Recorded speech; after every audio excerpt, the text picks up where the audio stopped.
Yeah, my name's Levi Whitney. I'm a content creator, director, cinematographer, producer, a writer, executive producer, drone operator, camera operator, first AC, second AC, gaffer, grip, colorist, like pretty much anything to do with styling. I do craft services. Every once in a while I do transportation. I do audio, all the audio.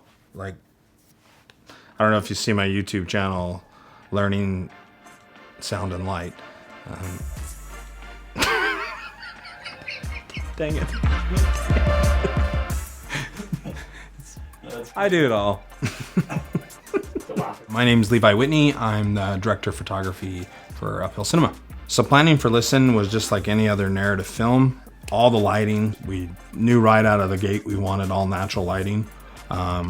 We knew that we wanted it to be very monochromatic. Some really cool parts about filming this is seeing looks that you had in your head come alive. Because you don't know until you start shooting if it's gonna work. Specifically, some shots at the end of the film, it was getting dark at the end of the day of shooting, and it kind of started getting a little rainy and stormy. But that actually brings in an element, it just flattens the light. I don't mind flat light because then I can shape it. And so we put some flags in on one side and really shaped it, and it got a lot more contrasty and dramatic. And that was one thing that's really cool to see. And also to see things that we didn't initially have a shot list for, but we just had a spark of an idea while shooting, and because we were so on schedule. The scene where you see them playing soccer, we didn't really have that as a shot list of like, well, let's just freehand and run around with them. It just kind of evolved and said, hey, we think this would fit the story perfectly.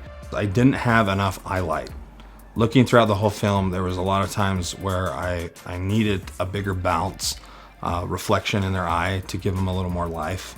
If you look through it, sometimes there's not a lot of light shining back in their eyes, and so I would have done that differently. One scene that I really screwed up on was they were sitting on the bench and we were figuring out the framing. We kind of knew how we wanted it, and then we decided to get a little closer and then down looking up, and we're shooting straight into the sky, and the sky is just blown out. And I was trying as hard as I could to really find that middle grounds to recover it in post.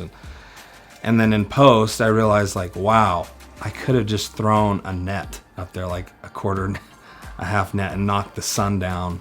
Some advice I'd give cinematographers and just filmmakers in general is don't let fear of the project pull you down. Just start knocking through stuff. That's one thing I really learned was don't let perfection be the enemy. Just deal with it, move forward, and get to the next project. Go out and film stuff you want to film as much as you possibly can.